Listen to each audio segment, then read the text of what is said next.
Right, I was literally running around the table because I've been so enjoying this conversation, part two of interviewing my good friend and colleague Heather Darnell, who runs Boss, Back Office Support Solutions, Ask the Boss.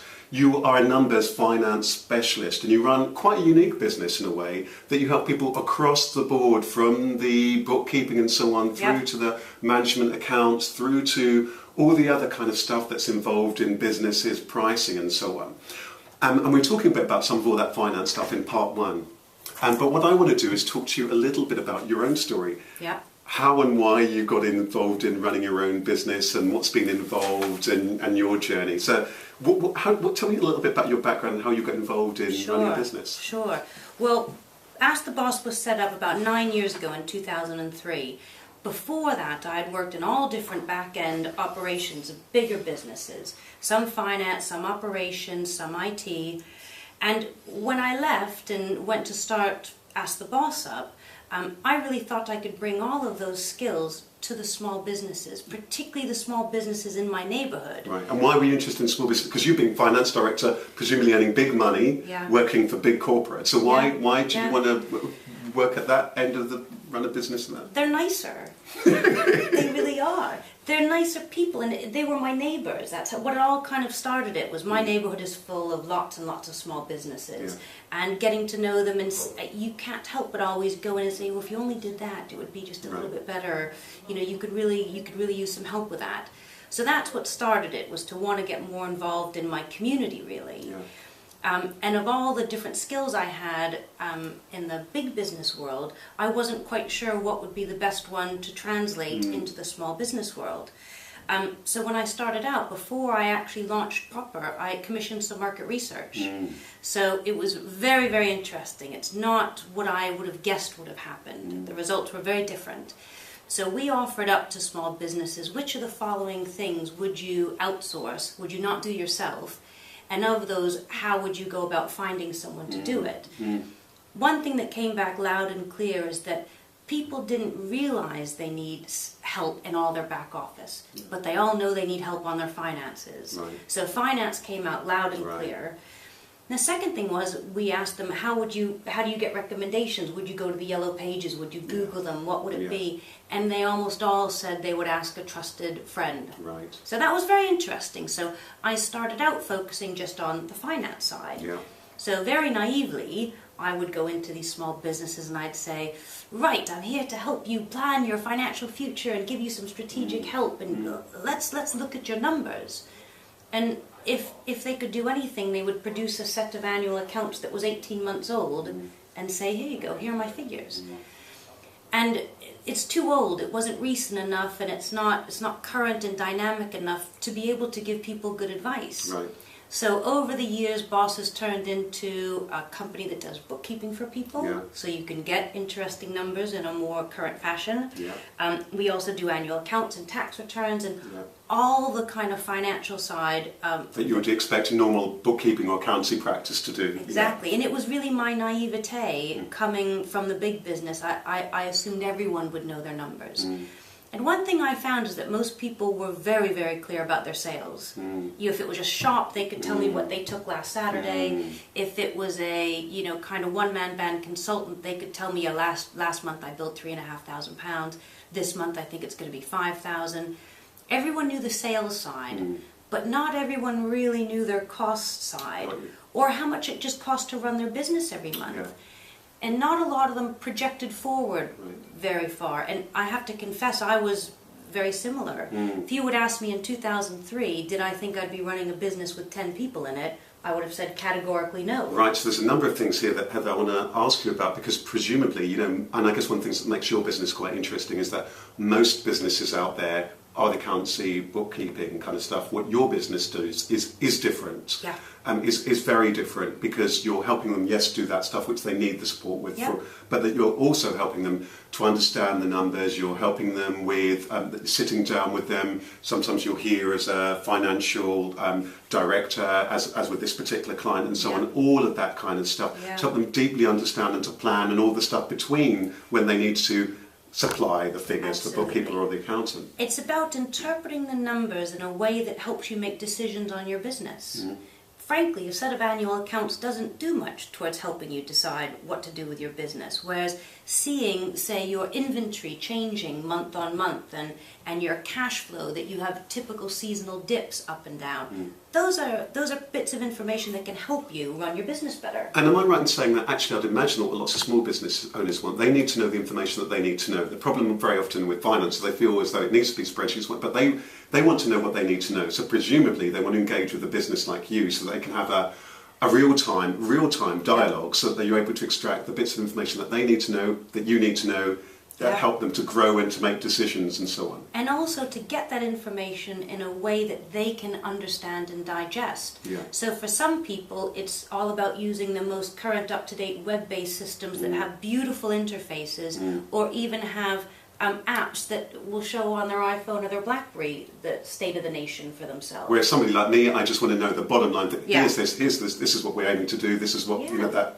And some people love to see pages and pages of spreadsheets. Everyone is different. Yeah. So determining whether you're a visual person or whether you do better with words or numbers. And you're right, everyone cares slightly differently about what they want. Some people, it's all about setting a target and measuring how close they're getting to it. For some people, it's about more risk management. They're afraid about their cash flow. Right. So making sure we manage on a weekly basis what their cash flow looks like. For everyone, it is different. So it's interesting. Tell us then, I mean, what's already been interesting about your own journey is that you knew what you wanted to do, you're passionate about that, you did some research, which lots of people don't necessarily do. So that research clearly paid off because you'd found out that there was a particular kind of a need. What have been the challenges for you along the journey of actually growing a business? Because you've also gone through many of those hoops that I guess lots of your clients have. How do you go from it being me one who's got this business idea to hiring staff, to having premises, to growing bigger and bigger? Tell us a little bit about I've the journey. been through all those things, all of them, and you're right. Each one you turn into a new business. I don't care if it's just you. You turn into a new business as soon as you add one of those new aspects on. Probably the most scariest is when you take someone else on. Yeah. And I did it in kind of a slow way. I first got an intern. Yeah. And this is when I still ran the business out of my apartment. It was in the second bedroom. So I had an intern come in, and as soon as I realized that intern was freeing up so much of my time that I was able to do more productive and more profitable work. Yeah. As soon as her internship was over, the first thing I did was hire someone. And then actually every summer after that, I got a new intern from the same business school. And we'd always get used to having one more person around. So then that jump, what happened in terms of the jump when you decided actually, now I'm going to hire somebody? What happened next? Because this is the kind of thing that people wrestle with. Do I need to make a little bit of money, then make that risk of hiring somebody? Tell us a little bit about how you then made that jump from that intern to that member of staff and then premises or have you, whatever came next. You're right, there's lots of different steps in it and lots of different decisions you have to make. And for me, the easiest thing, it was easy to take the financial risk because I was able to see with a very low paid intern how immediately freeing up my time brought more money into the business. So that was very easy. Also, because I was hiring a relatively low-level person, the company taxes weren't too high on them. The national insurance you have to pay on employees, it wasn't too onerous for me. And at the biggest cultural change I had to go through was training someone in the way boss does business. So the way that your business does business, to make sure that they are authentic to that business, because I guess that's one of the other things, isn't it? Because once you're running a business that you love and that you care about. It's your ethos, and it's how you do business. When you're your own business, everything you do it does conform to your own set of ethics and your own way of doing things. So it was really important not just to make sure that every employee we hire can pass the you speak straight English, test. If you can't explain a difficult financial concept to me in plain English, I won't hire you. That's a very important point, because I guess what you've highlighted is that your business, and I guess what makes your business distinct, is this ethos which is based on your passion for helping small businesses, your passion for the numbers, and the research and your passion to make it straightforward and clear. So therefore, when one's growing a business, just because also there are the certain shrewd decisions that need to be made about hiring somebody, even somebody with the right skill set, that's not enough. It's not because enough. they've got to have that right ethos, which means that that thing that makes you distinct and unique continues to be the thing that you can build on. And I've gotten it horribly wrong before. I've hired people who are technically beyond proficient, very good at what they do, but don't have the right outward-facing communication or passion for what we do. And it shows so quickly and so obviously if they're not a right fix on that level. Got you. I want to kind of quiz you about something a bit different now, but along that journey. I mean, I remember once we had a wonderful conversation when you were looking at your business, and you've kindly, we've kindly done one of the things the book says, really about swapping skills and expertise and so on. And through which, I must say, I've learned a lot about the things that are really important and to spot when some of those financial things are important. So it's really kind of helped me to help my clients. But one of the things that you were very mindful of, and I guess it linked to that research that you said, you were very mindful that lots of small businesses in particular, when they needed help, they would ask somebody who they know, like and trust. And I remember a conversation where you're saying, actually, our business is good, lots of this business comes through people we know, like and trust, but we want to reward those people who we know, like and trust by giving them, a thank you and to help them to be ambassadors for our business. That's and, right. and one of the book talks about that thing about being an ambassador for your business. Tell me a little bit about how does business work for you? Where is the magic? Where does the business actually come from? I heard somebody the other day who ran a business and he used this term that I'd never heard before, and he says, we do trust marketing. And what he's basically saying is that they go out, they have conversations, they don't push whatever, they trust that if what you're saying is compelling and resonant and relevant, you're going to win business. Yeah. So tell me a little bit about for you, like what's that? Yeah, I like that term a lot. For me, it's not going to sound so snazzy, but I do helpful marketing. Right. Because I find that if you help someone, even if you're not in a position to capitalize on it, you can't make money out of it, if you help either connecting people or give them a bit of advice, or even just tell them a little bit about your story when you were in their shoes, being helpful means they will always remember you. Yeah. So when it becomes time to either get extra advice or when they have a bit more money to spend, they'll always think of you. I think this is so powerful, and I'm so glad you said that, because for me it gets to what the heart of the book, the heart of the book. So many people feel that there's one way in business, and I often say that actually sometimes you've got to take all of the other nonsense about business is about an exchange. One person has a cow and they produce milk, somebody else plays the guitar, and there's some kind of an exchange or whatever it is. The money and all the other stuff is things built on top. If there's a genuine, and it relies on that trust and that genuineness and having something, and I said that if you're genuinely interested in everybody you meet will be genuinely interested in you. I couldn't agree more. And actually I've got a great tip as an American. I did a lot of networking when I started out my business, and most British people have an incredible fear of networking. I have to say I'm not a natural lover of it, but as an American I have no shame, and I will go up to anyone. And I do find if you really are interested in finding out what other people do, and that's the first thing you talk about when you see them, you get enthusiastic about them, they get enthusiastic about what they say. It is the most beautiful, not a vicious circle. It's like it's a dance. It becomes a dance, isn't it? It becomes a dance. I mean, one of the things I talk about in the book is that the three things being insights. So first of all, and you've got to be in the right space. You've got to be out there networking online or whatever. In mind. And that ties in with what you were saying before, that actually if you're having a conversation with someone you're genuinely interested in, then you're going to be in mind, and then in heart. Because you said something that's genuine, you're going to be in that person's heart. Yeah. And I so agree with that thing about giving somebody something genuine. And I think that very often in business, we often feel as though we need to be some way, we need to be austere, we need to be... But actually, you've got to be personable. Yeah. Because otherwise, who on earth, who in their right mind is going to want to do business with you? Yeah. Any other things that for you have been key to you doing business and running a business that way? Because I know that from that for you in terms of business, you're very clear. It is that thing about helping people in a way that's kind of helpful to them, and therefore I would imagine that you're very protective of how you go about business and what your business will and won't do. Anything else that you talked a little bit about when it relates to hiring people? Any other things that are key to? Yeah, well, we not just in hiring people, but as you grow as a company, when you get when you get big enough that you don't know all your clients, that's a really big step. You've got to trust that all of your people are doing things the right way. So we produce what we call the Boss Playbook. Right. So everyone reads it, everyone contributes to it, and it's how we do things. And some of it's quite technical and kind of boring. It has to do with payroll and bookkeeping. And some processes that have to be done the boss way. It has to be done the boss way. Yeah. Not only for us to present a united front, but for any one of us to help on anyone else's projects. Right. But it's also about how do we report things and how do we communicate to our clients. So having something like a Boss Playbook is really important. And again, we learned that the hard way. I assumed early on when we started getting clients that I didn't deal with, that everyone was treating them the same way as I would have treated them. And you find out the hard way sometimes it's not like that. And it's not because people aren't good at their job, but if you don't let them know this is the right way to do it, the odds are they're not going to guess correctly. Got you. So that was an interesting bit about growing the business as well.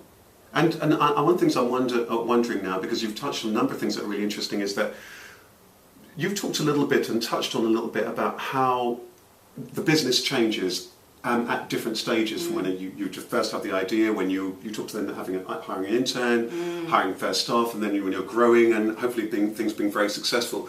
Did you always have an idea of how you wanted Boss to grow? And has that changed over the years? And is it continuing to change? I'm curious a little bit about that. I hope it will stop changing at some point. But yes, when I first started out, I really didn't want to have any staff. It was really important to me not to do that. I wanted to be a bit more free, and I didn't want encumbrances. As I said, when I got the first intern and I realized how much better life was when I didn't do everything, I then started, my new goal was I would love to have maybe a 3-person team. That seemed to me to be the perfect size. Of course, that didn't last very long. And we're now at 9 people, and we're still at the point where we all know each other really well. We're one team. We're not different teams. We're one team. I think that I wouldn't want to have Boss grow to the point where we have any more than 20 people at the absolute maximum, because then you're into a whole nother level of mid-level managers, and not everyone knows everyone else. It's harder to keep track. And is that a lot because, again, of that ethos of because it sounds to me that you were very, very clear the way in which you wanted to help the kind of businesses that you wanted to help. Is that largely a lot of the drive?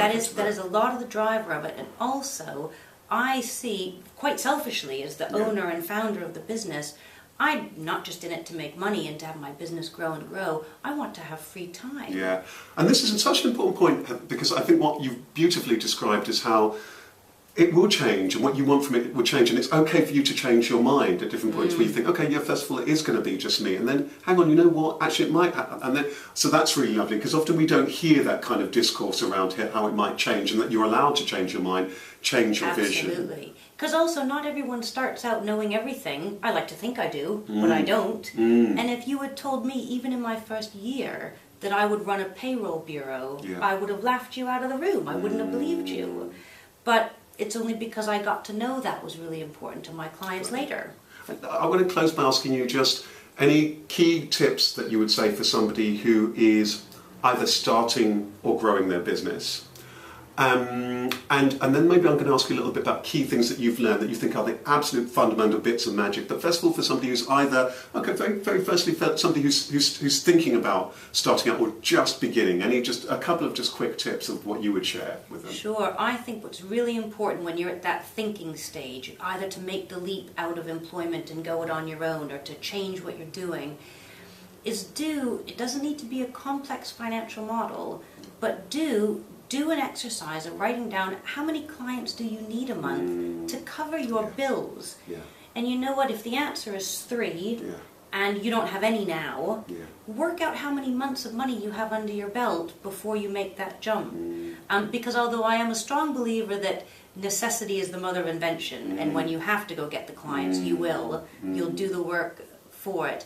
Know what you're getting into before you jump. Because also the number one reasons I see that early businesses fail is cash flow.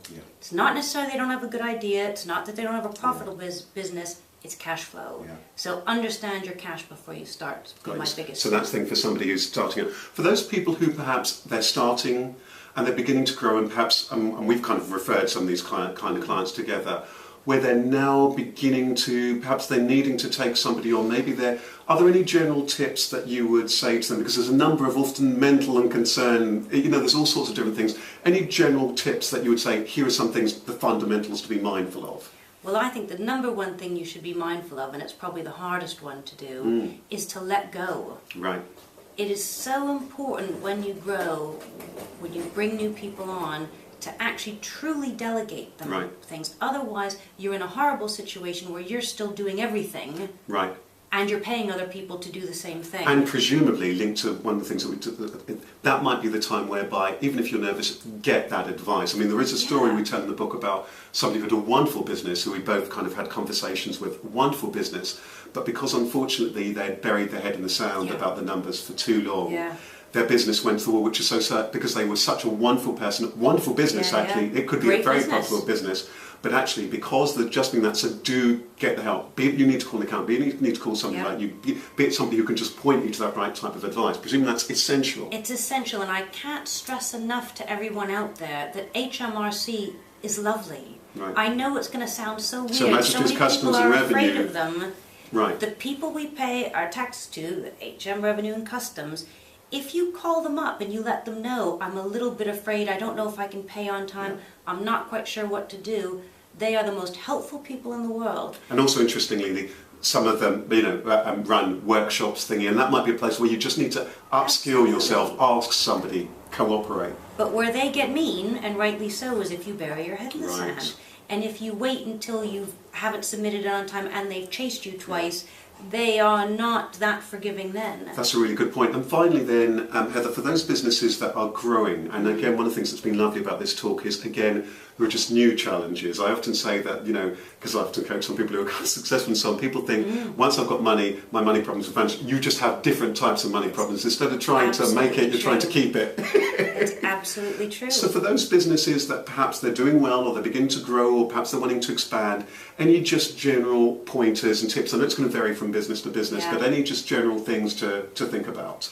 I think it's, at that point, it's being mindful, maybe being less mindful about your day-to-day job, what you normally did, because at this point presumably you have other people around helping you, and it's spending more time thinking about the business, as a separate entity from yourself.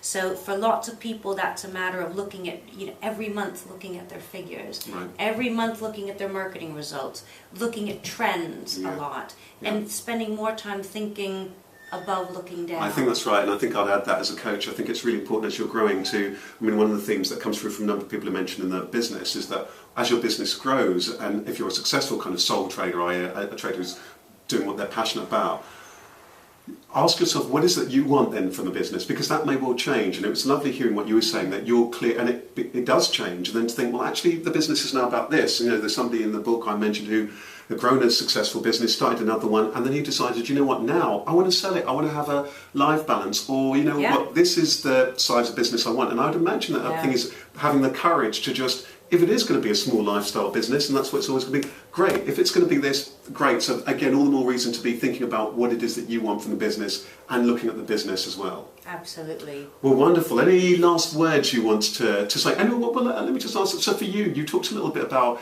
touched on the fact that you wanted to grow the business, but to a particular sense you can enjoy the life balance thing. That's lovely to talk about. Tell me a bit about, for you, what's everything I do. Don't get me wrong, I still love what I do. I wouldn't be doing it otherwise, and I actually love helping businesses. I love getting to know all the different industries and everything. I love that. But what's really, really important to me is to be able to spend a lot of time away from my business. Right.